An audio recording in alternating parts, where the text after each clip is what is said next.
Hello, my beautiful diamonds and my Teletubbies. It's story time. He cheated, and I took him back just for him to cheat on me again 2 months later. He left me. I tried so hard to move past the first infidelity on January 27th, 2024, and work things out just for him to cheat on me again with another co-worker. And when he got caught, he left me. My heart aches so badly. I know this is what is best, but it's so hard because it hurts so much. I still love him so deeply. I feel like such a fool. I don't know how to move forward. And I can certainly understand how she feels. And this was my response in this instance because, he's cheated on her several times. Let's keep this in mind. He's cheated on her in the past, numerous times, right? And she thought that they was going to work things out. I don't understand how women could continue to do that, but they do. People are different, situations are different, so I get it. But there comes a time when, like I suggested to her, when you that she has to sit down because she says, I still love him so deeply. And I told her, when you sit down for a while and think about what is it that you love about him, you're going to notice not much is real anymore. That love she feels for him, that applied to a fantasy version of him. In reality, let's think about this guy. He's cruel, he's dishonest, he's disrespectful, he's mean, and he's very selfish. You just need to love yourself more. Change your mindset. Maybe he left you because he realized you are way too good for him. So my advice is always to go into therapy. But I have to urge people, please, because therapy alone, to be honest, is not going to help. I always say go to your Heavenly Father in prayer. And then you have to get a Bible study, somebody you can study the Bible with. And then after maybe studying for an hour, you can have a session for talking certain things out. You have like a session like that. That's like a support system. And then you have therapy. Therapy helps so much. I'm just a coach. So I always recommend that you get yourself a licensed therapist, or if you enjoy talking to me, that's fine. I'll go back and forth with you.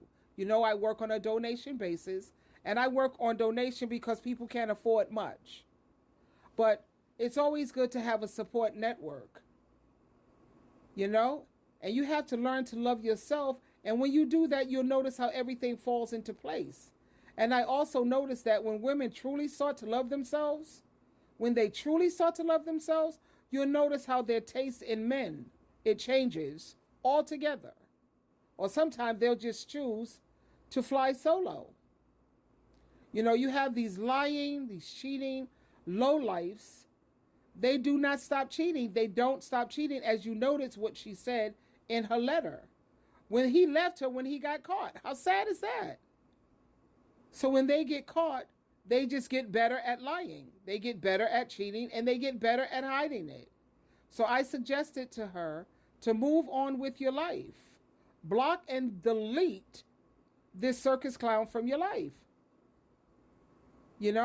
I couldn't do it, but everyone, like I said, is built differently, and their situation is different. I don't know what her financial situation is, but if she could pull her money together, and he left. Well, actually, obviously, she must have a means of supporting herself because she said he's already left. She didn't mention anything here that she is struggling financially or having a hardship. The only thing she's suffering with is she's trying to get over him and she's trying to move forward. And I guess that's where the sisterhood comes in. Always try to turn to your friends and your family. And if you don't have that, they have so many support groups, even online. You could go on Zoom for codependency support groups because that's what this sounds like. It sounds like it's not love, it's just codependent, which a lot of people confuse the two. or they confuse it with fear of being alone, or it could have been trauma bonding. But I assure you, it's any and everything, but it's not love. So there are so many resources and support groups. You don't even have to leave the comfort of your home. How beautiful is that? I even work with clients doing FaceTime. I have them texting me, sending me emails, or they send me emails, texts, or they call. Sometimes they call. I got a question sometimes the way they call me at these kind of hours that I'm at work. But I always make sure that I find time to set up an appointment. But there you have it, my diamonds. You have to learn to love yourself and take good care of yourself. You always have to come first, because I've learned, even though I may be seasoned in life and I may be refined, if you will, I've learned that you can't trust people who don't love themselves. You have got to learn to love yourself first.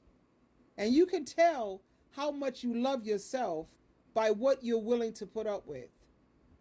Twinkle, twinkle, twinkle.